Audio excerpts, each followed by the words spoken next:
Okay, welcome to our next adventure with Diamond Trip, and it is called From Overwhelm to Alignment Harnessing Your Unique Energy Blueprint. I'm curious to see where this goes. So go for it, Diamond. Thanks so much.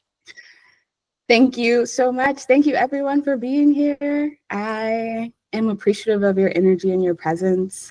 I don't know if there's already been a feel given about being on camera, but I love having energy to interact with. Otherwise, I'll just look at your beautiful little picture bubbles and rectangles and squares on my screen. um, in that regard, cool. Cool. Camera is optional since we're recording. Okay, so yes, this presentation was originally given the title From Overwhelm to Alignment, Harnessing Your Unique Energy Blueprint, and we will still do that. We will still get that in. But one of the things that I've been feeling into, and everything is about energy. One of the things that I've been feeling into lately is going with what's in flow. And I've watched so much chaos and disruption in the world, as I'm sure we all have. And it seems like a better time to get reacquainted with like peace and navigating that in uncertainty. So what I was feeling into and what I'll be speaking to today is more along the lines of the inner child and the law of attraction, and healing that voice that keeps saying it's not safe yet. So that's what we're kind of feeling into. Okay, cool. Things are popping up and I'm going to try not to get distracted. So since we're engaging in the chat, I want to just start with this question. What if whatever it is that you're trying to manifest, whatever goal you're trying to work towards, it's not being blocked, it's being protected. And there is a tool called human design, which we will talk about. And when we talk about that tool, we'll discuss things like, what does it mean? What would protect it look like? Yes. What does it mean when I say strategy and authority? We'll talk more about that. But I really want to start in this more deep place. And this is going to be a conversation about your desires and your inner child. And finally, really giving that inner voice the mic. So I want to first start by saying your inner child isn't a memory, right? It's a belief. Some people believe it's a memory, but I feel strongly that it's an energetic frequency influencing your actions, your fears, your manifestations, what you're trying to create in your life. And the reason why I feel so strongly about this, and I want to encourage you to pop in the chat if you're feeling into this as well. If you've ever tried to manifest something big, and then all of a sudden everything else suddenly felt heavy, like you were pushing against something instead of being in flow, right? We have this envisionment, the visualization of like, oh, this is how it's going to go. This is how it's going to jam. And then all of a sudden, right, the car won't start. Your kid, dog ate the homework, like whatever the things are. And it just feels like all of a sudden you're just trying to push this boulder like up this huge hill. And you're like, but I asked for ease and flow. Thank you for engaging in the chat with me. Yeah, it would take a lot of will to achieve it. Yes. And so many of us are conditioned to believe that it has to be hard in order for it to be successful, in order for it, we have to go through, right? The hero's journey. We're always talking about the hero's journey, hard mode. I love that. Yes. So thank you for engaging with me. I love having things to respond to. So that's a really big help for me in this moment. That feeling of pushing instead of flowing, I feel, is your inner child saying it's not safe yet. And I want to invite you, I can't see you, but I want to invite you to just kind of close your eyes And for just a moment, just breathe. I don't want you to do any like fancy box breath breathing. I don't want you to do any like, 5-7-8, right? There's lots of breathing techniques. I want you to just notice your breath. And if it feels right, I want you to put your hand on your heart. You can put one hand on your heart, one hand on your belly.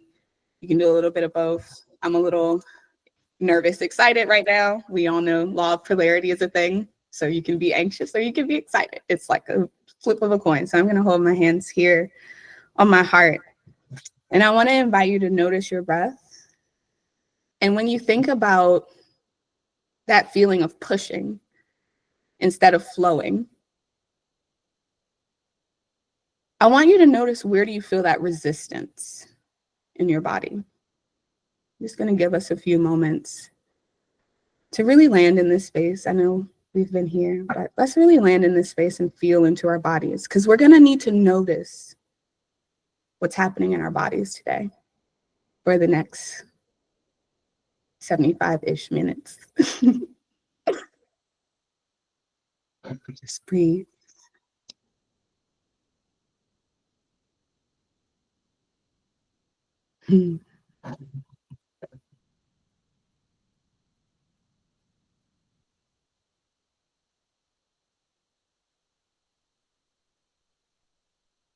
Thank you for indulging me in that moment of breath. If you can, I'd love to know, like, in the chat, where did you feel it? I'll give some options for what you might have felt, some possible areas where you might have felt it. I'm an emotional person, and sometimes I need to really like do a body scan to feel into what came up. So the typical physical sensations that you might feel are warmth or like a heat, maybe a coolness or like a chill. Maybe there's some buzzing, some tingling happening. Maybe there was a numbness. I know when my inner child is really triggered, there's a tightness in my chest. There's a clenching, a contraction that kind of happens, right? It's not safe. It's like a fetal position. Head tingles, yes, head tingles. Okay, thank you. Sometimes it's a heaviness. Sometimes it's, softness, vibrating. And locations, right? Those are all the types of sensations. There's more, but locations are like your chest, your belly, your throat, maybe your shoulders, your hands, your spine. Let's see, where we got? We got some head tingles. I love that you're already like putting these together. Head tingles, that makes sense. Esophagus feels a squeeze. That's so specific. I love that. That's intriguing. I'm gonna envision that later in a meditation. Just so I can see what that feels like, right? Not stay in that energy. Neck, shoulder tension, throat tightness, maybe my voice. Yeah, somatics. Yes. Guts clenched, a little emotional, weirdly enough, right? So many of us, I love that last one came in, got a little emotional, weirdly enough. So many times we're doing this bypassing. We're like, we got to get this done and this done and this done, and we got to, right? And that's just for us, or for our business, or for our work. Then if we happen to have a partner or children, right? Then it's like this and this and this times all of these things. And we're so busy moving that we don't take a moment to just kind of pause and be like, and listen and say, what's our body telling us right now in this moment? So I love that came up. And thank you for sharing in the chat all of the other places and the feelings that we're feeling this. I literally have I didn't ask if I had share access, but I'm going to try it because I think I do. Yes, so I have a whole Notion note that I walk myself through for when words get slippery. If any of you want this afterwards, just like let me know. I can make it shareable, or I can give it to Debbie to make it shareable. But I just kind of use this Notion note whenever I'm having a hard time feeling into where am I feeling it in my body, because wherever it is and what you're feeling, it can give you another feeling as well to look at, another perspective rather to look at. So thank you. one of the things that I want to say is that the law of attraction, we think about it a lot, but it's not just mental, it's energetic. A lot of what we're feeling into, what we're diving into today is energy. You can say affirmations all day, but if that younger version of you believes that receiving equals rejection, or whatever that story might be, receiving equals I have to prove more, your field is actually going to slow things down. That's going to create that resistance. The law of attraction responds to frequency, not language. And our frequency is shaped by old agreements. Real quick, just want to gauge the audience.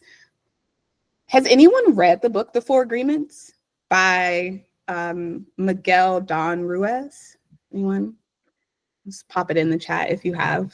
I'm always curious to see if anyone has read that book. But that's kind of what I'm referencing. Heard of it? Yes. Okay. Cool. A lot of people have heard of it. Some people have read it a long time ago. Cool. Thank you for that engagement.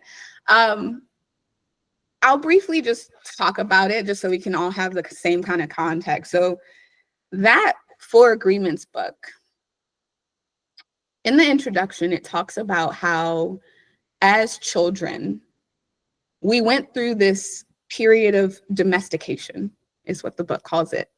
In human design and in other spiritual circles, we call it conditioning. But, and maybe even in regular circles too, not just spiritual ones, but this process of domestication. And it's where we are these little beings and we're surrounded by these giants. They're telling us what we can and what we can't do. And if we do enough of the good things that we can do, then it seems like everything's fine, but it seems like the world is over when we do these other things. And so even though adults, these big people, might be telling us as small children, like something like, don't do that something. And then other people are also agreeing, like other big giants are agreeing. So we're like, we make this agreement with ourselves that this doesn't feel right. This feels like a little bit, right? We probably didn't have language for it to be described this way, but I just imagine little me contracting and like, it doesn't feel right. It makes me feel small. But if all the other grownups and other adults are saying it, then obviously it's the way that it has to be. And we make this agreement with ourselves, like, that's just the way it has to be. And over time, right, the more big people that we're exposed to, and eventually it goes, as it grows with us, it's not just the big older people anymore. It's our friends. It's the messages that we're receiving from marketing, from society, from social media, right? All of these things go into these agreements that we make with ourselves. And some agreements conflict with other agreements, and that causes turmoil in us. That causes overwhelm, right? Original title. That causes the overwhelm. It's like, and what the book, The Four Agreements, does is it invites us to get rid of this mindset that is described as the judge, the victim, and the rule book. The judge and the victim, we probably hear this voice play out more often than we even notice or realize. But the judge is that person, that voice or voices that's like, well, don't do this because so-and-so said, right? They're referencing a rule book of some sort. And this rule book is a collection of what other people have learned about the world to make them feel safe. We call it like societal rules or what have you, or the nation's rules or whatever. And a lot of times, especially since reading this book, I find that when I am in resistance, right? Especially I feel like a big one that a lot of us can relate to is procrastination, right? We feel like if we're not being productive, if we're not doing what society says is identified as work, then we are being lazy, right? If we are taking time for ourselves, then maybe we're being selfish somehow. Like there are these agreements that we have. And those are based in what I feel are agreements that don't serve us. Those are things that maybe somebody else was made wrong for. And so they double down on us, which caused us to have these beliefs about what we can and what can't do. So when I feel myself getting into judging myself or others for that matter, but this is personal freedom that we're talking about here for a moment. When I feel myself judging myself, when I feel myself in that victim consciousness of like, oh, why is this happening right now? Why is this happening to me? When I feel myself referencing the rule book, right? They say you should do this. So-and-so, right? We don't ever really remember who so-and-so is all the time, but so-and-so said this some time ago, and it seems to, right? I've brought my brain evidence that this is true. Whenever I feel my brain in that space of judge, victim, and rule book, I remind myself that I'm in my head, and that is not a good place, right? As much as society might try and convince us that logic is the way, so many of us as human beings know that intuition is a real thing, that we can sometimes feel things deeply in our bodies, but there's no 10-point PowerPoint presentation to back up whatever it is that we're trying to feel, that we feel in that moment. But we know that it's truth. There might be voices outside of us and even learned voices inside of us that tell us that it's not our truth, but we know, our intuition knows. And I know that when I tap into my body knows, right? We've heard so many book titles, including one that actually is called The Body Keeps Score, if I'm not mistaken. And when we drop into our bodies and really feel into what is happening, we can really start to change things on an energetic level for ourselves. So I want to invite you to consider for just a moment, what is one belief about success or love or even money that you grew up with that might still be running the show today? What is one belief?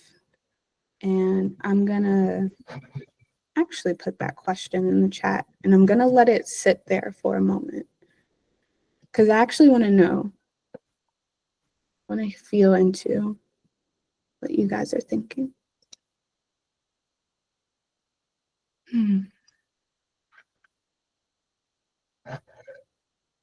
Success is measured externally, things, status, etc. Yeah, I think a lot of us grew up with that belief. Thank you. Having kids makes you successful. I remember believing that in the game of life, right? Especially towards the end. I know we're all from like different places, different countries.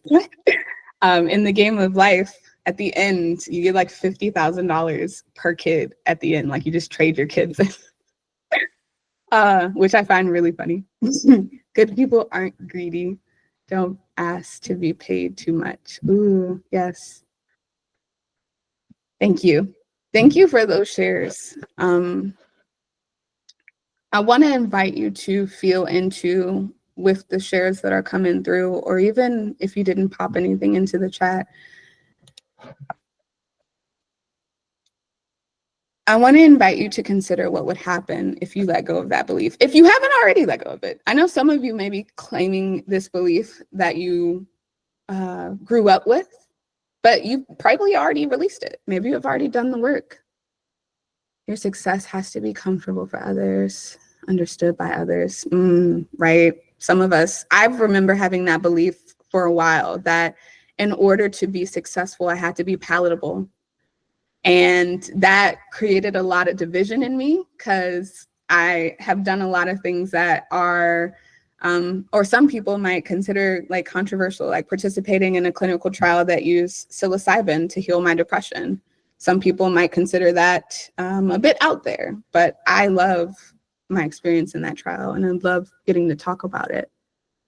Your success, okay. Scarcity of money, success, limited supply, yeah. Let go of my for the kids. Preferential treatment because they have children. If you're doing good work, good will come to you. If you aren't successful in society's eyes, then you have made a mistake or done something wrong. Ooh. Thank you for continuing to put these in the chat. I'm gonna come back to these. I want to honor that. I want to feel into these, and I want to get us out of that space. So that's we're kind of identifying with where we are, where we've been. We kind of unconsciously make these agreements to stay small, to stay safe, to stay unseen. But these aren't your soul's agreements. One of the things that I talk about in a lot of the tools that I deal with, Gene Keys, human design, quantum human design, these are awareness tools. Awareness for the mission that your soul came here to do. So these agreements that you have, they're not your soul agreements. They're your survival's agreements. These tools that I'm referencing, and we'll talk a little bit more about, they give us a map because they show us how to naturally move through the world when we're not in performance mode or protecting ourselves from perceived risk or unknown uncertainty. Specifically, in human design, there's actually something called your strategy and authority that help with that decision making. I want you to close your eyes, if it's safe to do so. I didn't even say that the first time that I said that. If it's safe to do so. I want you to close your eyes and think of the younger you who learned any of these messages in the chat, or learned I have to earn love, or learned I'm too much. I want you to picture that child sitting beside you right now.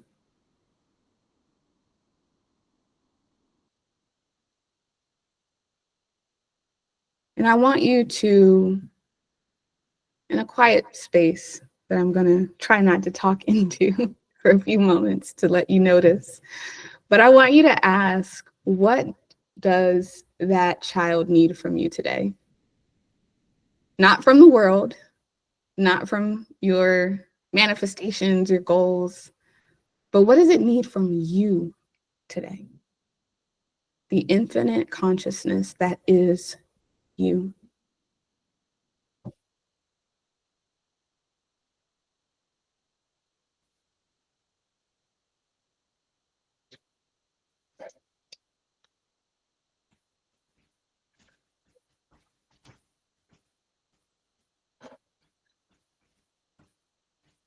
I'm trusting that I gave enough space for the little child to say something, and that I'm not rushing her when I say, her or him, when I say that, oh, and you can open your eyes now if they were closed. You don't need to become someone new to manifest. You just need to become someone safe enough to receive, especially for that little voice inside of you that gets scared. When we talk about alignment, we're talking about releasing what's not yours. Old beliefs, external pressures. We're releasing all of that stuff that doesn't serve us because we're making space for your truth to emerge. A lot of times, you don't need to, right, whatever that conditioned expression of disciplined or productive, you don't need to be more disciplined. You need to be more honest about what still feels unsafe for you. You need to listen to your body. Overwhelm, right? Going back to the title of this workshop, overwhelm isn't a sign that you're doing it wrong. It's a sign that you're trying to manifest, to co-create, to bring into existence without your full self on board.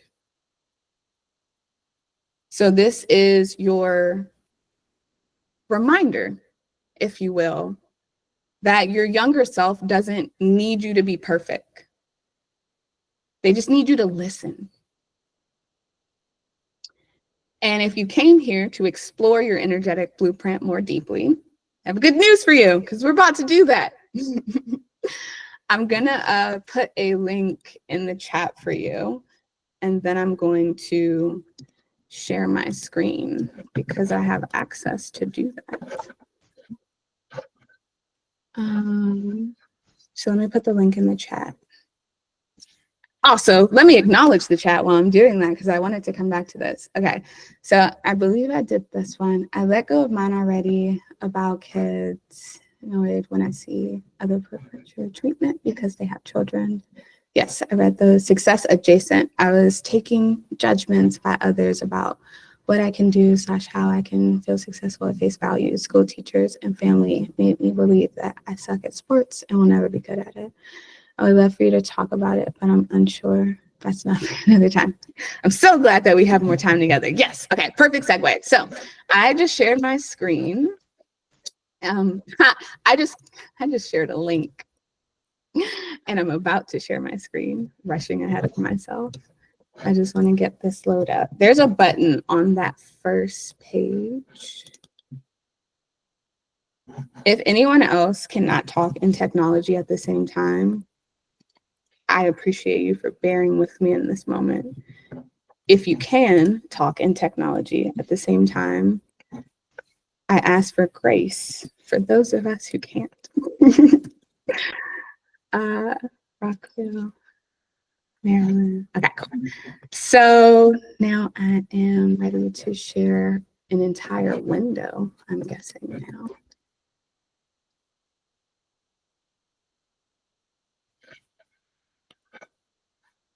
Sweet.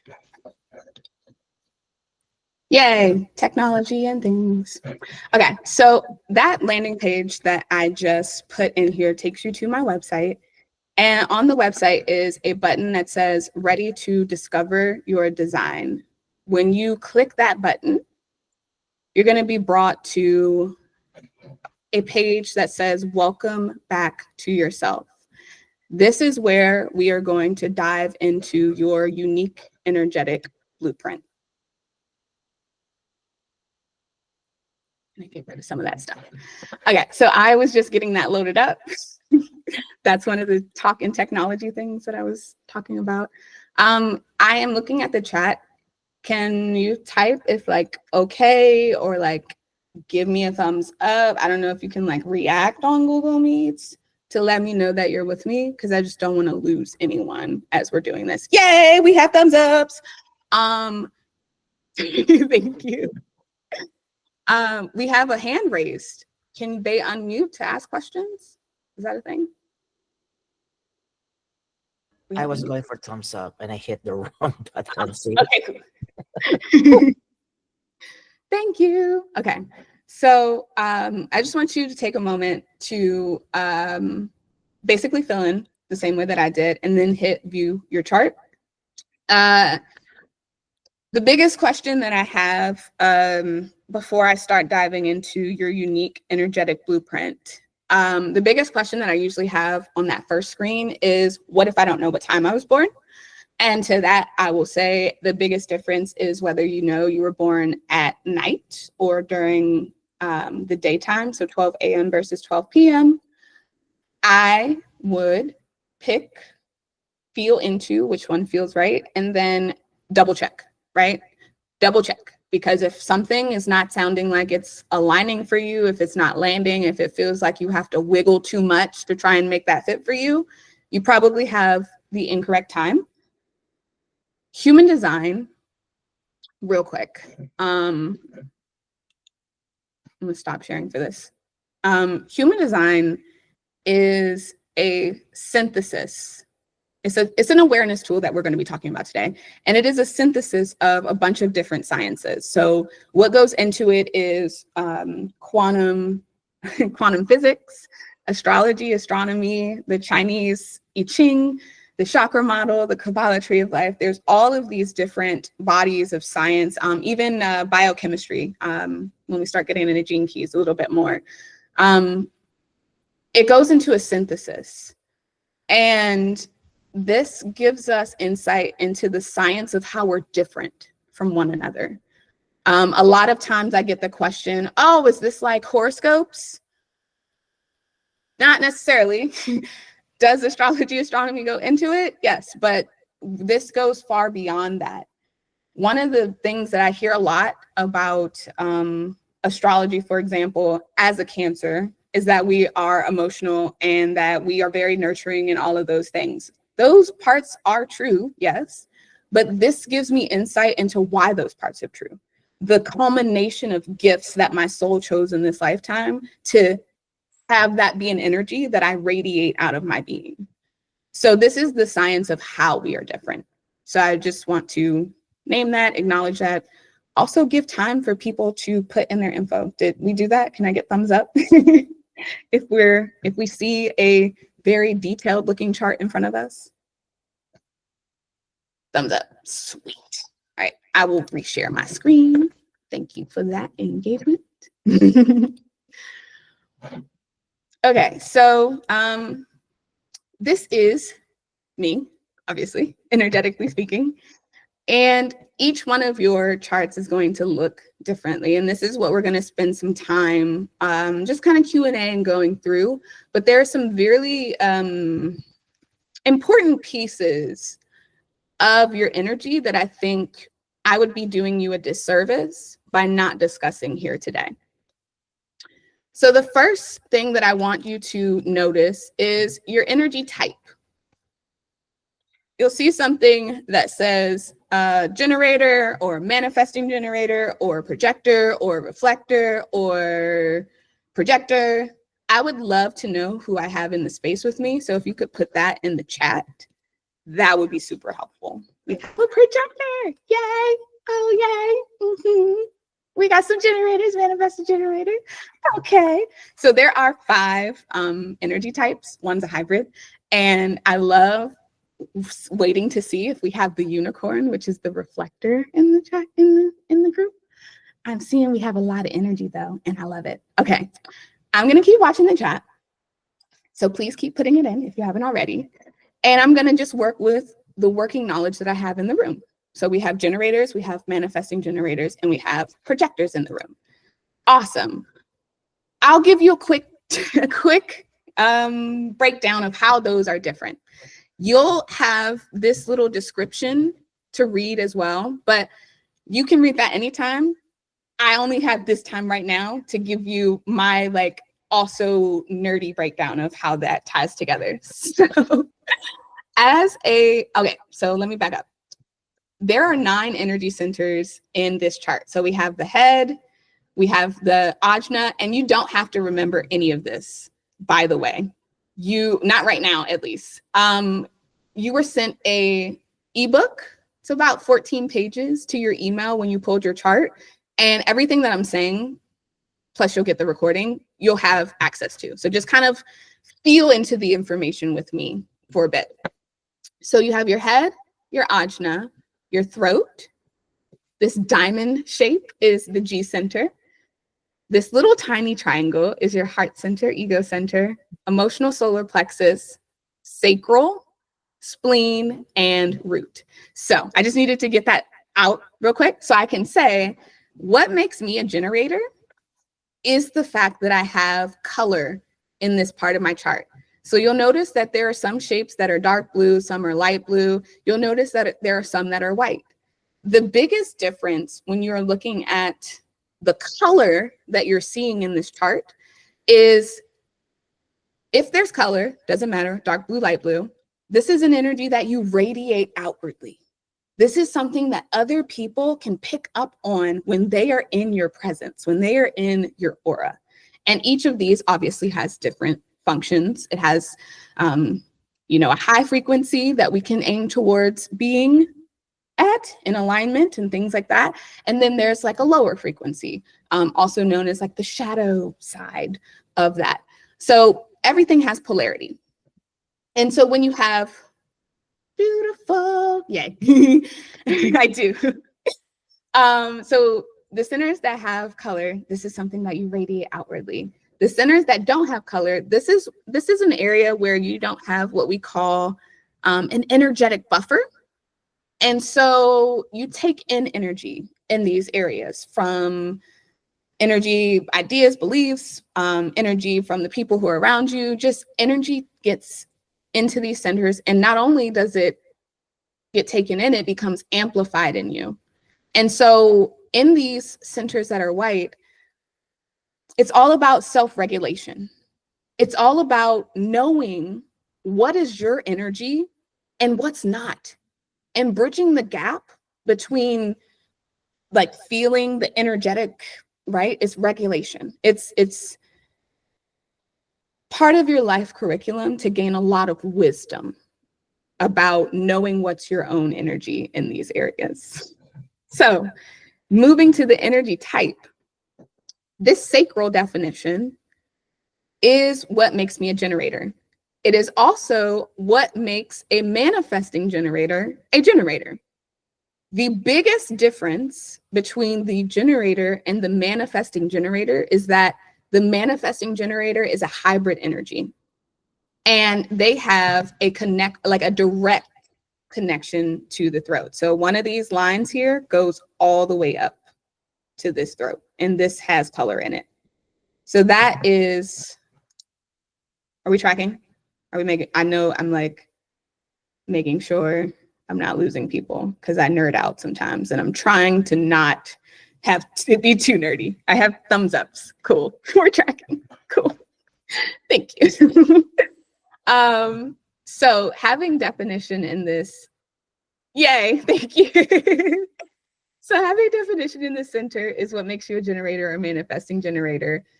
Having connection from the sacral or the solar plexus is what gives you this definition here in the throat and makes you a manifesting generator. Okay, I feel like I've said enough words about that. Projector, my projector in the group.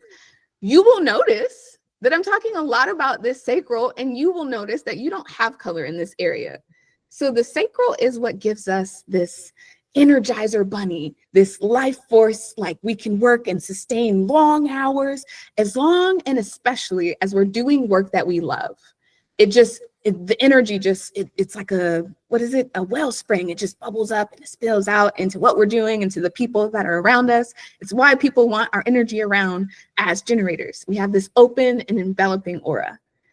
Yes, yes, exactly. And so when you don't have definition in this area as a projector, a manifester, or a reflector, the not self question is knowing when enough is enough. So and for a quick breakdown, manifesting generators and generators make up about 70% of the population. 9% are projectors. I forget, math is escaping me right now, but less than 1% are reflectors, and then we have our manifestors. So at any given point in time, our projector in this group, I'll just speak to projector, is taking in all of that workforce energy, all of the generators that are just buzzing and doing and being able to sustain these long hours of work. Our projector is looking like, how are they doing that? How are they not needing like sleep and rest? And like, how is that happening? And that's because it is in their soul curriculum to know when enough is enough, especially when it comes to like their vital life force energy. And this is when we're going to start getting into something called the strategy. So your type and strategy go hand in hand. So as a generator or manifesting generator, you will see that your strategy is to respond. What that means is that the universe, God, your creator, whatever higher consciousness you want to assign to that name, something is bringing you opportunities, people, ideas, inspiration outside of you for you to respond to. We are constantly, right? Going back to what I was talking about in law of attraction, we are constantly in a feedback loop. And our frequency, our energy, where we are in that moment, where it receives the feedback is so important. So in the example, I actually have a perfect example. It actually just happened.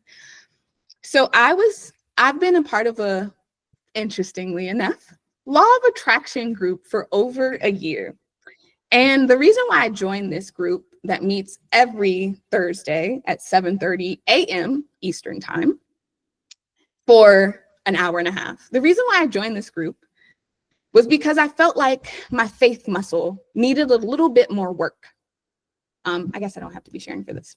I felt like my faith muscle needed a little bit more work. I felt like I was wanting these things. I was seeing myself having the things, but like the visualization and me opening my eyes and not seeing it, that was really, really getting to my frequency. So I was like, okay, I'll go to this group every week and that'll be practice. I'll be around people who believe what I believe. And of course, you know, our brains and being in a group of people, we start making up stories about what things mean when we might have expectations or ideas about what could happen when we're a part of something for so long, and we're not really seeing what we want to see back from it. So I said 2 weeks ago, I think it was now, I said, I'm not sure if I want to continue going to this group. I feel really good about the place I'm in. You know, I feel like my feedback loop has improved. And I feel like sometimes when I go and I hear other people talking about where they are, it almost sets me back. And so I was really in this place of like questioning of like, but then that's not in service and having all this division. So I just when I feel myself figuring out, trying to figure out the how of how things are going to happen or how things are going to work out, or any sort of figuring out energy, I'm like, whoa, it's time to get in my body. When I start feeling all of the energies up here, I'm like, it's time to go back down here. So from that heart space, I said, if I'm meant to be a part of this group, show me that I'm meant to be a part of this group. And in that time, some things shifted, and I'm now presenting as a speaker next Friday, June 6th. And all I did was I changed, thank you. All I did was I changed the energy that I was in and the feedback, the output that I was waiting for the feedback loop to come back to me in. I feel like I'm not using the right language for that, but let's get back to the chart.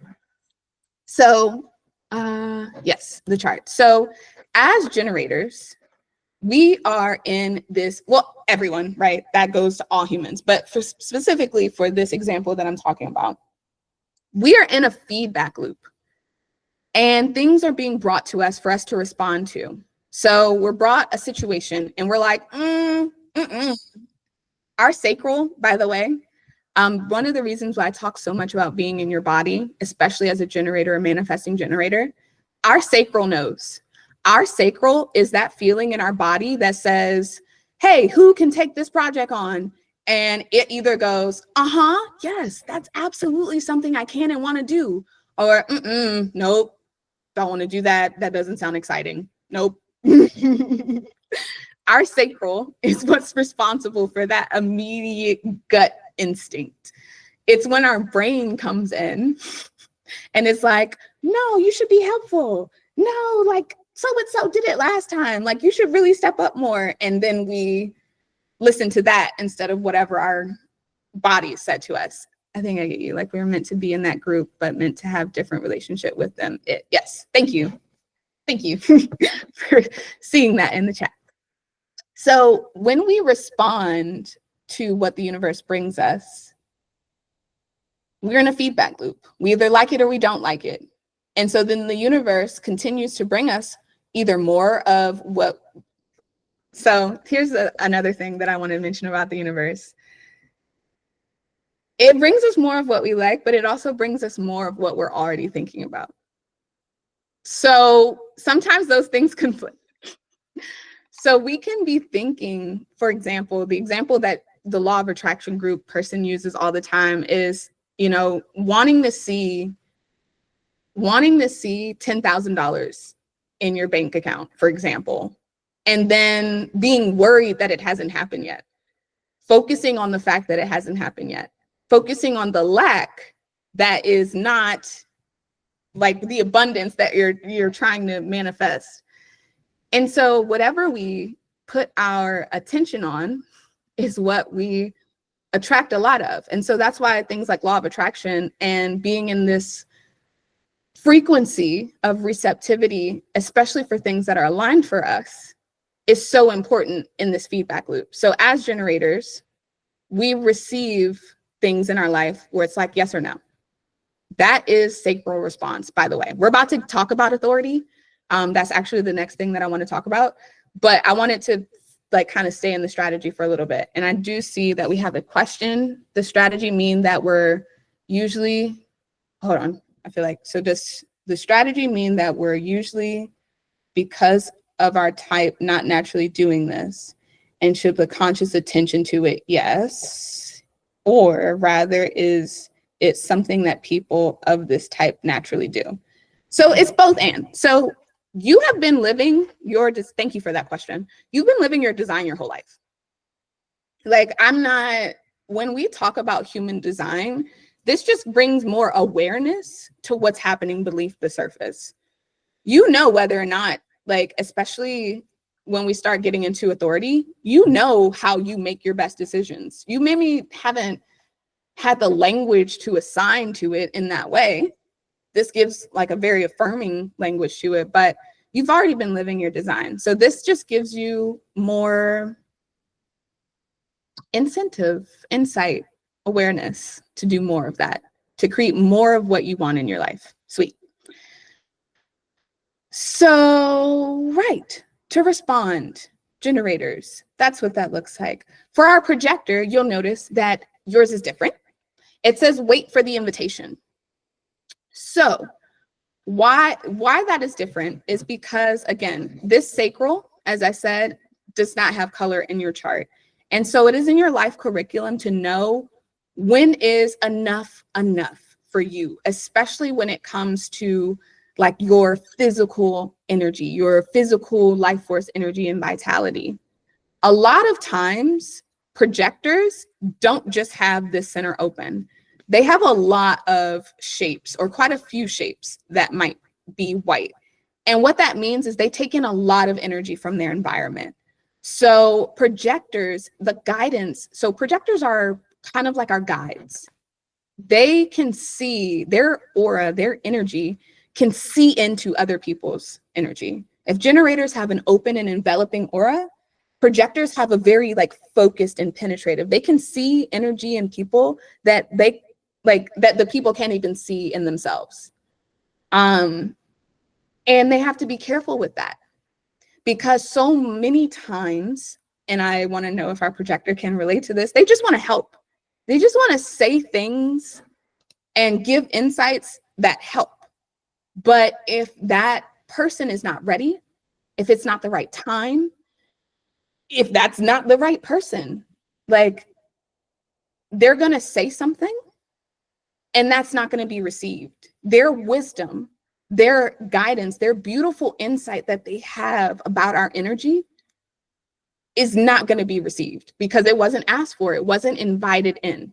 So you'll notice that for the projector strategy, it says, wait for the invitation.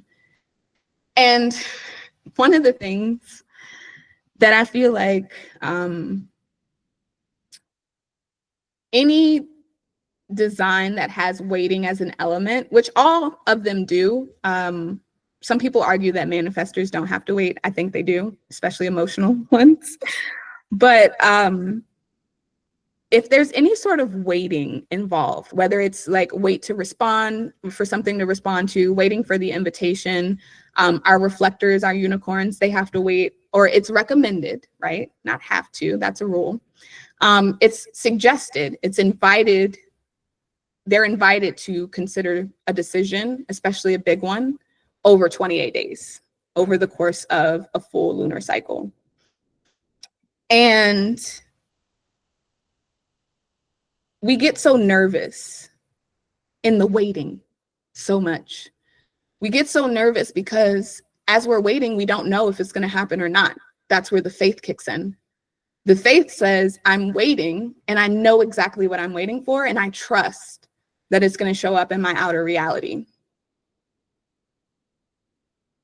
And that can be scary. especially when you have agreements, especially when your inner child has agreements that speak to the contrary. It's not safe to wait. It's not safe to ask too many questions to feel comfortable enough to know that this is coming. So in that waiting though, right? That's what so many of us feel. One of the things that I've learned in my experience, I've been in this human design experiment. They call it an experiment because it's different than what we've been taught. This is the experiment of living as you were designed to be and not who you learned to be, releasing some of those agreements and attachments to old beliefs. And so I've been in this experiment for 2 years now, just about. And I'm just now really getting clarity on the waiting, like the waiting piece, really. Like I thought I knew, but during that time where we're putting our desires out into the universe, where we're waiting for something to respond to, when we're waiting for the invitation, we think that we're supposed to be, and to a certain extent, right? If it's an alignment for us, we think we're supposed to be doing all these things, right? To try and control the outcome. Like, okay, we're waiting for this thing, but also I have this strategy that's going to help me get to X, Y, and Z. And it's like, yes, especially if it's aligned for your energy. But what I'm starting to notice is that in waiting, we're actually supposed to be taking care of ourselves. We're supposed to be honing our mastery. We're supposed to be doing the things that light us up, that bring us joy, that bring us pleasure. And if there are things in your life that you're doing that do not bring you joy or pleasure, I lovingly invite you to take a deeper look at some of those things and see if there's a perspective shift that you can make to find joy in whatever it is that you're doing, or to ask yourself the honest question of if it's time to let it go. And to challenge beliefs that don't serve you regarding letting go of what is not good for you, just because society or your friends or your family might say otherwise. Waiting, that beautiful waiting for something to respond to, for an invitation, is for you to be and I feel like we've heard this, but it's for you to be a vibrational match to the thing that you are trying to attain, for whatever that big goal that you're trying to move towards. Is to be in a frequency where you are in such receptivity that the universe is just like, hey, do you want, right? You get to be the thing that says like, you know what, universe? Yes, that is in alignment with what I was saying, but also I kind of, in that time of waiting, wanted this other thing, and you get to refine that beautiful big vision. You're in co-creation with the universe. And I find that so exciting, especially because I'm seeing so much more of this as a reality in my life. But so many of us are like, we can't just choose joy. For whatever reason, we have this story around we can't just do that, right? We can't just do that because we have the kids doing this thing. We can't just do that because our spouse wants to be this way. We can't just do that because maybe we're taking care of our parents. Like, there's so many reasons that we have around why we can't do something. And I want today to be the day that you lovingly, for yourself, challenge those voices and those beliefs that tell you why you can't, and really get to the root of it. Because when you, in that waiting period, align yourself to be in that, and when I say, I feel like sometimes that's confusing. I'll see if I can find the graphic that I'm referring to so that we can all be on the same page when I say like raising your frequency, aligning your frequency, things like that. Because I just had this, stop presenting. I actually just took this screenshot not too long ago. Yes, here we go. So I'm referring to, when I talk about frequencies and vibrational matches, ooh, too much. I'm talking about this little chart over here. I feel like some of us have seen some variation of this chart, but different feelings have different frequencies. And so when I talk about being a vibrational match, I'm talking about being in the upper pieces here of like peace and joy and love, acceptance, right? Surrender. Many of us know that word surrender. We might resist it, but we know it. And when you get into, yes, Maslowy, yes. I actually have that chart as like a next screenshot somewhere. But when we are fearful of the unknown, when we are like grieving a result that didn't go our way, when we're feeling guilty or shame, these types of things, that unworthiness feeling, these are the types of things that keep us in those lower frequency where we're in a feedback loop that is bringing us more unknowingly, because that's where our attention of what we're focusing on, which is what we don't actually want. So waiting is a time to nurture yourself, nurture your mastery. It doesn't always look like what society tells us it looks like. To that point, if we're doing all this waiting, how do we know when is the right time to do the thing, right? So that's going to bring us to your inner authority. So I already know what your type and your strategy is when you put whether you were a generator, manifesting generator. But there are 7 different types of authority. So I'd love to know in the chat who's in the room with me. As you can see, I'm emotional. So I know it's probably going to be a few of us. KP, I sometimes think about that as a seed planting time. Oh, I missed that. Thank you. Please put in the chat what your authority is, and I'm going to see what I missed. Often, you're in a season of being immature, where things are growing, but it's not visible, and focusing on preparing, rearranging, taking stock of what you have. Yes. Think about that as a seed planting time. Yes. Yeah. Nature is a really great metaphor. And we know this because it's law of one, everything's interconnected and all of that. Okay, cool. We had sacral, emotional, sacral. Okay, cool. Was my projector pop out? I don't think I saw that one pop in here. Unless it was emotional. Sometimes projectors have different authorities, so I wanted to give a moment. Cool. Real quick, I love nature as metaphors for things, especially because like gardening, yes, and like dragonfly. I had a metaphor recently with a dragonfly where I had no idea that there's so much more to them than when they emerge from under the water. Like we see them as like little nymphs with like their little wings, but they did so much life and growing underneath the surface in the water that we couldn't see, that when they finally like emerged as this powerful like dragonfly, like it was a beautiful metaphor, especially for that period of time that I was in my life. Okay, so I'm gonna rock with sacral and emotional. Cool. I will hold it down. I'm gonna rock with what the inner authority is that I see, and if our projector wants to pop in with what Barry said, that would be welcomed. So, sacral, my beautiful sacral beings. I already kind of alluded to this a little bit, but I want to reinforce it right now in this moment.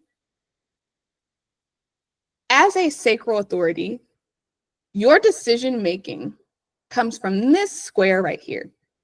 So in the moment that someone asks you, and I want to invite you, if you're currently trying to answer open-ended questions and getting stuck in your head, I want to lovingly invite you to ask yourself yes or no questions to help you move that energy. Because your sacral response is an in the moment gut instinct knowing of whether or not you have the sacral energy, the life force energy to put towards whatever it is that is being presented in front of you. Whether that is a person, whether that is a situation, whether it like whatever the circumstance is, like your gut knows immediately, yes or no, whether something is right for you. Through conditioning, we have years of learned beliefs around, well, there has to be a reason for that. If I can't come up with a reason for why my body felt this way, then the logical answer is to do whatever looks good on paper. And I'm sure some of us can attest to, especially because we have some emotional people in the room, and I have emotional authority, so I can speak to this. I've done the logical thing on paper because I didn't have the evidence necessarily to back up whatever the feeling I was feeling was. And like almost immediately after I made the decision, I was shown why, like, oh, it should have been a no. Like, I said yes because this looked good on paper, but and my whole relationship with that from that point, I'm going to talk about that for emotional. I just want to stay on sacral for a second. Sacral, you know, in the moment, yes or no. And that's usually where it ends. So the more that you can practice, if you do anything after this workshop today, practice asking yourself yes or no questions. From the time that you get out of bed, you're already doing it. You're just bringing more awareness to it. Do I want to get out of bed right now? Yes or no? Do I want to take a few moments to breathe before I make my coffee right now? And just feel. And as we're getting into feeling, I'm going to start bridging in the emotional solar plexus. So if your authority is emotional, that means that you have definition in this part of your chart, this emotional solar plexus center. And I just someone invited me to nerd out, so I want to nerd out a little bit. This center is so powerful.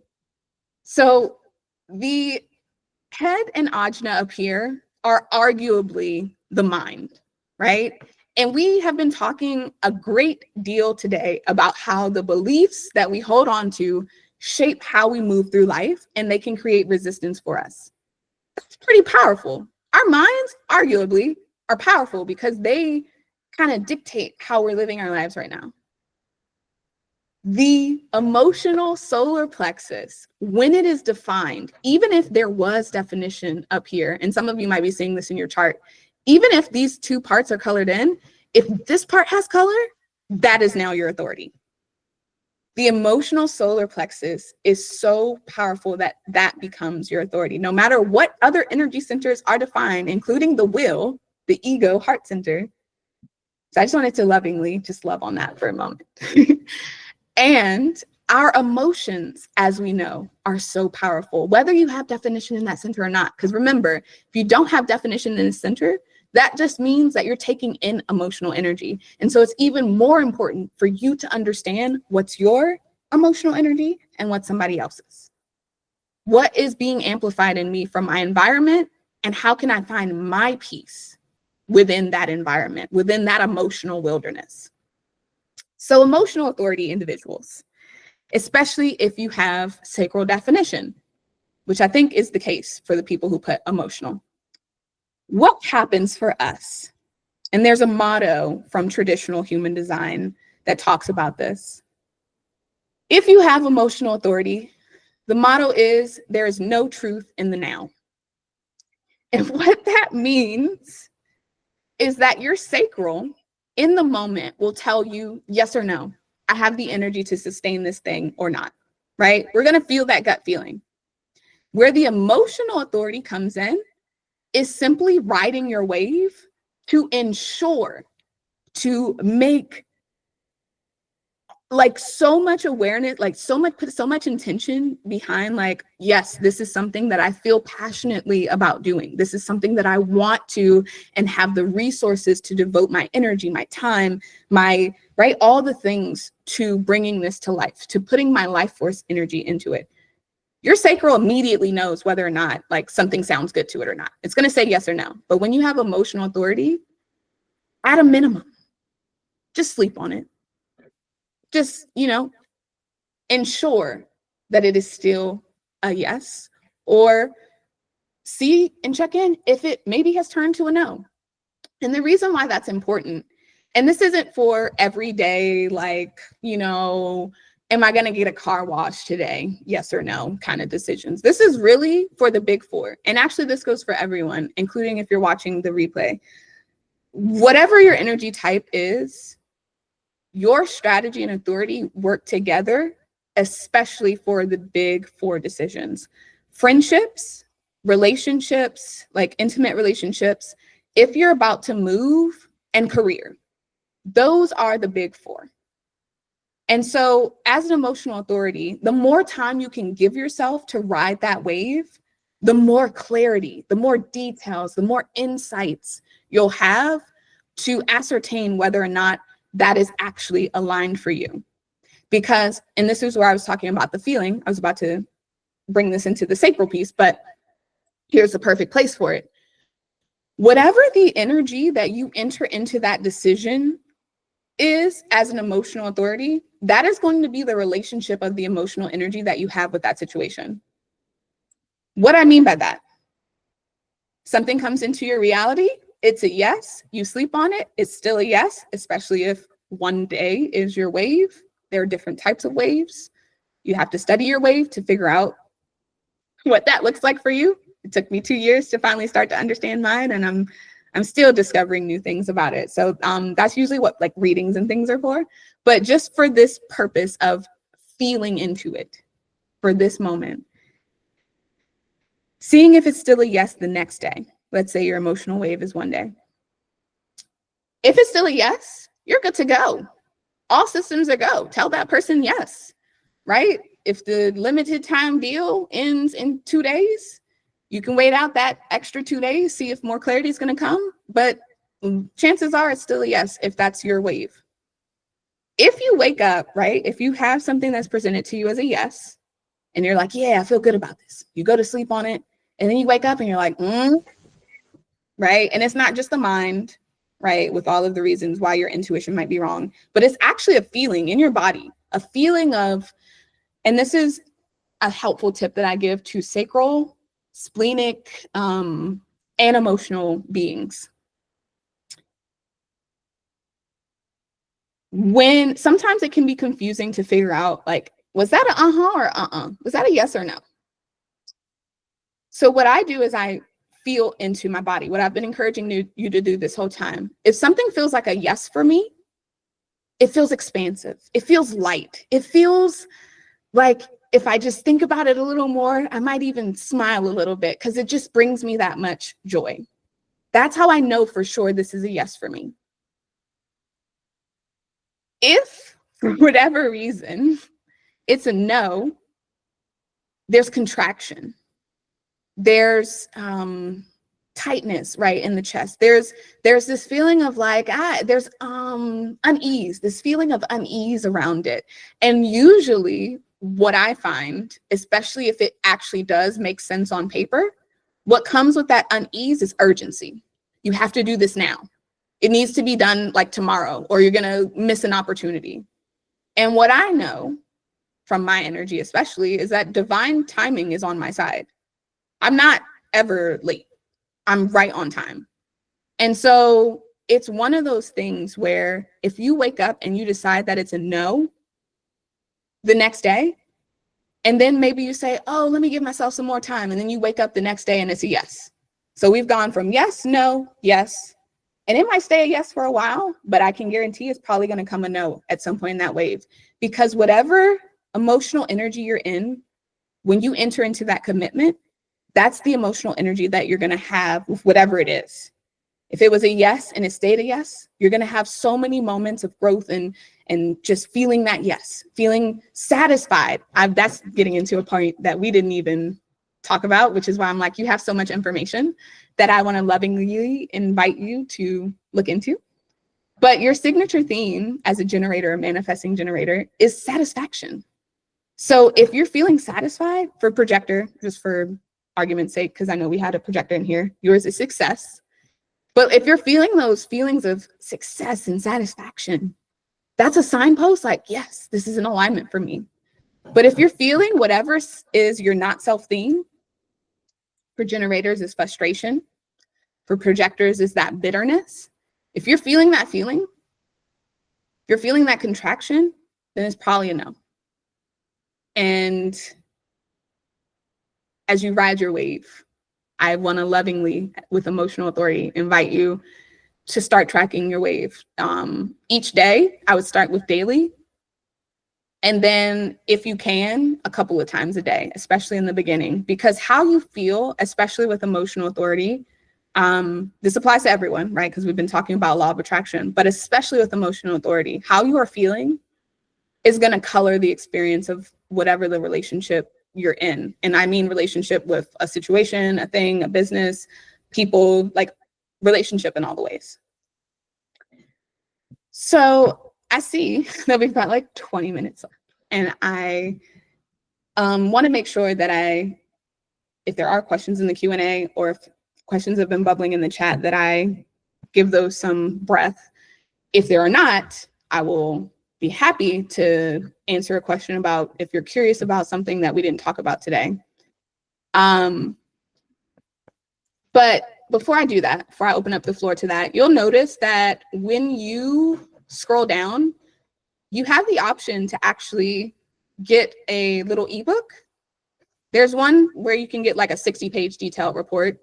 If you want to nerd out, like how I nerd out, I definitely want to encourage you to do that. But if you just want to try it on for size, I have this guide called Improve Your Health by Design. And if you hit the download now button, I have to share that tab instead. Okay. Yes, cool. Based on whatever that custom, okay, cool. Cool. I saw questions pop in. Thank you, Debbie. There's a little 7-page ebook in there, and it's called 3 Ways to Use Your Human Design to Improve Your Health. And it's based on that custom chart that you pulled. So it'll tell you about how you're designed to sleep based on your energy, how to deal with overwhelm and pressure, and how your immune system is designed to work. So that guide is waiting there for you as a thank you. And as I mentioned, by just pulling your chart today, even if you don't get that guide, you were sent a mini ebook to dive deeper into and decode your own energy. Before I get into Q&A, I just want to say thank you for letting me nerd out for as many times as I did. I'm gonna check out the Q&A. Okay.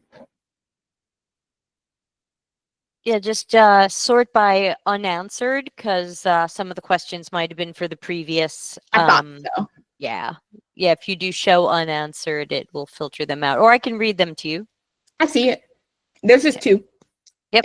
And I saw that, and I thought the first one wasn't for me anyway. So I'm glad that you told me about unanswered. And they came in around the same time. Okay, so I'll do what do you think about the concept of self-sabotage? And it's interesting that you bring this up. So in Gene Keys, which is another awareness tool that I use, it looks into the quantum physics piece more and the Chinese I Ching part of the human design, like makeup. And we have something in that awareness tool called the Venus sequence. And it takes a look at your relationships, your karma, your dharma. And so we have a core wound. All of us have, something there that triggers our inner child, I'll say, which is like your SQ, your spiritual quotient. And then based on whatever language is there, it triggers your emotions. And then that triggers your mental defenses, which influences what you attract into your life. And what you attract into your life ultimately influences like your purpose, your destiny, what you're here to do in this lifetime. So they all kind of, I don't like explaining things without visuals. So, and the reason why I bring that up, here it is.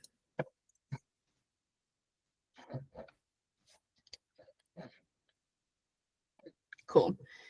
So this is what I was referencing in that moment. Where is that? Here we go. So here we are. So this is the core wound, which triggers your SQ right here, EQ, IQ, attraction, fear, and purpose. And each one of these, it has like a shadow energy, a gift energy, and like when you're just living in alignment and you're not, it's like a transcendent realization. You have what's called a city, and each one has a line, and that line influences the energy of that. And the reason why I say that this is interesting is because self-sabotage is actually a line item within one of those spheres. I forget which one it is. And my daughter has it. She just turned 8. And for her Venus sequence looks something like starting with agitation, and then somewhere in there is like control, And then there's another agitation piece. So it's like double agitation. So pray for me during the teenage years. She's only 8, we're halfway there. But she has this self-sabotage. And what I find and what I witness in her is that when she is feeling scared that she's not about to get something, or when she feels scared that if she does something wrong, it's going to make her like, she's going to question her lovability, because that's just something that's innately in her soul curriculum in this lifetime.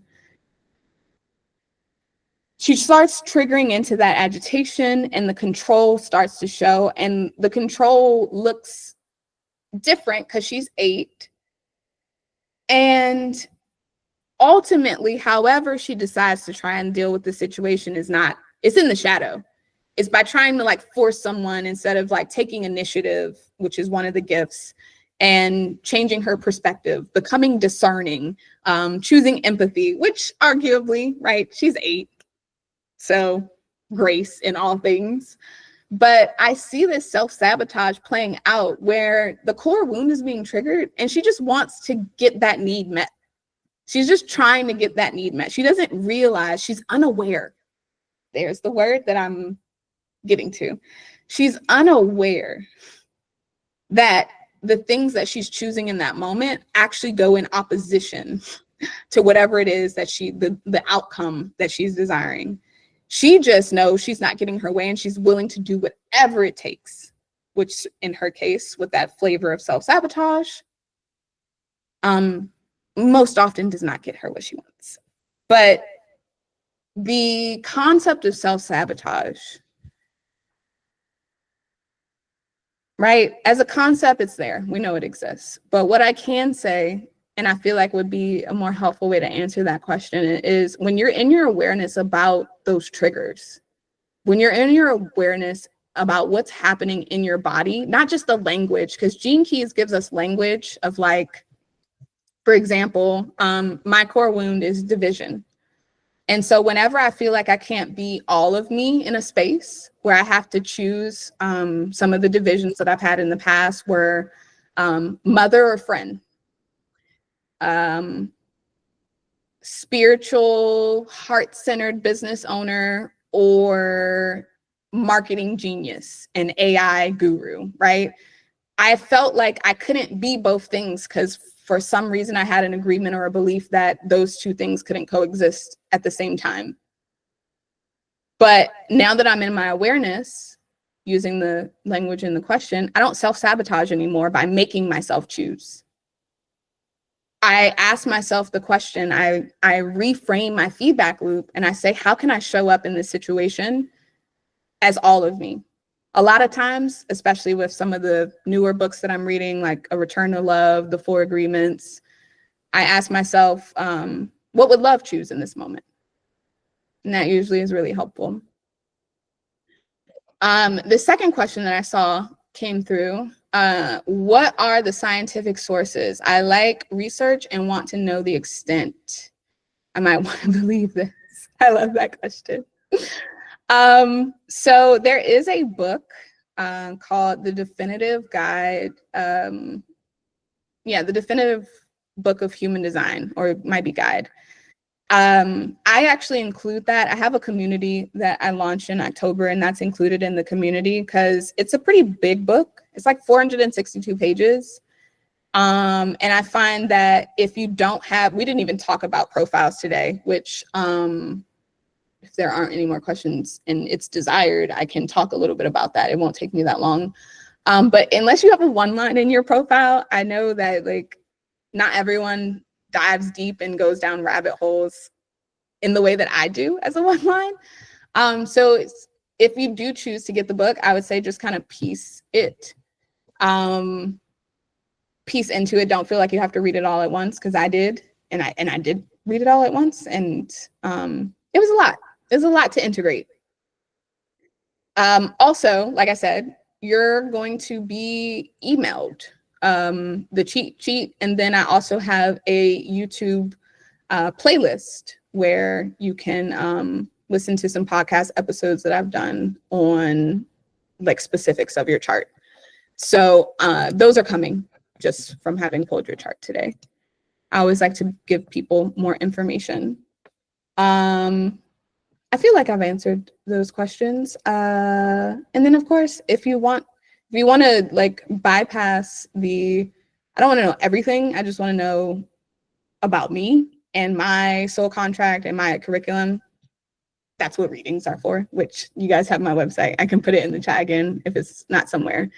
Speaking of the chat, I feel like people are always doing what they feel is best given the circumstance they find themselves in.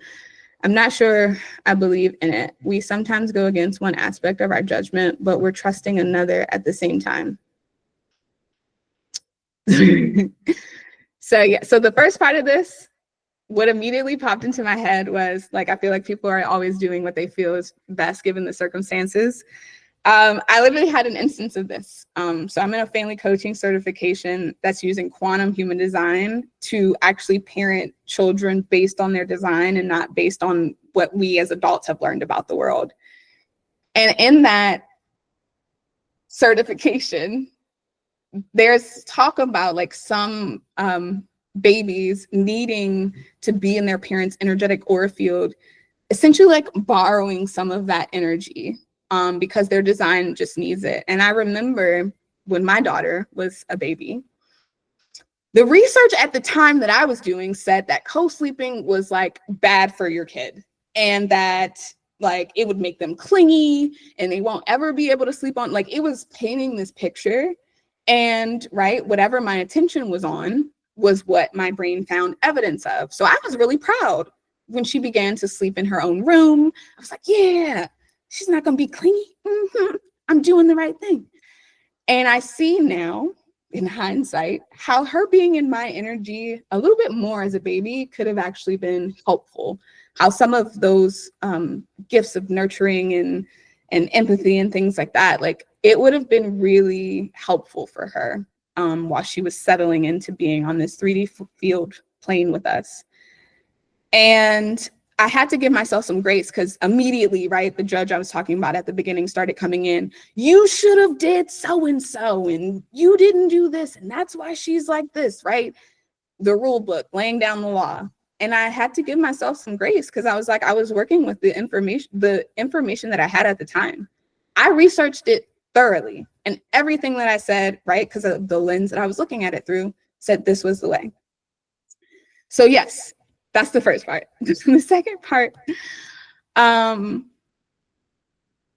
that's where I will lovingly, so I'm not sure I believe in it. We sometimes go against one aspect of our judgment. So when we start, I love that you used the word judgment, and that's where I want to lovingly bring up the 4 agreements again. Because as I said, when we were little and as we grew up, we had an agreement. And then sometimes we learn an agreement that goes in opposition of that. I'll give a perfect example because I have a little time. My daughter got into a talented and gifted school. And they start that in 2nd grade where I am. So she left one school for 1st grade that she was at from pre-K, kindergarten, and 1st grade to now go to this new school that's for like, it's a more fast-paced curriculum. It's meant to challenge them more. So she's adjusting to a new space, which already causes some ripples in her energy. And I know that now. And she's now being also more challenged in a school system that is a system. Systems are breaking all around us. And so what I learned growing up, especially as a one line, was that in order to be like valuable, in order to be lovable, in order to have a place as a child, I just need to get good grades. And so I was that kid who always got straight A's. And if I got a B, I'm like, why do I get a B? Like, I'm like asking the teacher, I'm like, what can I do? Right. I'm taking it as like a personal mark on my reputation that I got a B. And I'm like, what can I do? And in the beginning with Taylor, that's my daughter's name, if I haven't said that already. In the beginning with Taylor, I kind of had that same approach. And as I started to learn that systems are breaking, as I started to learn that the way that they test our children, especially here in the States, is not like necessarily good for their well-being and all of those things, I started easing up off of the narrative that like you have to get straight A's. Like there are people around us in our family that's like, that will try and with her defined will, she's not having it. They'll try and shame her and be like, oh, you should do better and blah, blah, blah. And if you don't do your homework, then it's going to result in this. And Taylor, being the beautiful 7-year-old mind when this was happening, she's 8 now. She looks at people trying to give her these things, these beliefs that fear her into productivity. And she's like, she doesn't like to turn her homework in all the time. So she currently has a D in math. And yet she's on the honor roll. Somehow, because of the system being the way that it is, because she has A's and B's and the other ones, but just that one D, she's on the honor roll and she's celebrated for her grades, which is in direct opposition from the agreement which she had when she went to that school, which is in order to do well in school, you have to get good grades all the time. You have to do all your work. You have to turn it all in, right? These were agreements that we were trying to fear her into without actual explanation all the time. We just wanted her to do the thing. And now she's receiving evidence that's literally the opposite. And so she has to choose which agreements she's going to make for herself. As much as I want to choose them for her, this is parents. She's going to be able to make those judgments, those choices herself. So there's a really long way of commenting on both pieces that I saw in that. And I want to lovingly invite you, Jess, if you are curious, to dive deeper, because I started this experiment, like I said, about 2 years ago, and I'm still to this day in awe of the more I surrender, the more that I live in alignment to who I truly am and not who I learned to be. Things that I didn't even think were possible happen. Like, people put business cards on my car seat as I'm like contemplating my next move of like, where do I go? Like, it's so many things. Yes, math. Math is still cool. Thank you for nerding out with me for the past 90 minutes and really going there with me. I appreciate your time, your attention, and your presence here today. Thank you so much for a lot of interesting dimensions that we went into. I probably resonated a little bit more with the first half of the talk. So many interesting things about, inner child. I that probably connected with me a little bit more, only because I'm usually not a personality tests person or that type of thing. So if other people resonated with that, awesome, use it. If they didn't, you're not alone. I sometimes don't resonate with those, but the beginning stuff I thought was really, really powerful. So thank you. And then the other stuff probably resonated with the people here, and I'm just the weirdo. But thank you so much for that. And of course, we'll be sharing the recording later. Everybody, check out your stuff and ask Diamond questions if you have some follow-ups. And with that, I'm going to stop the recording, and then we are going to take our long break today. Yes, thank you again. Let me press stop recording.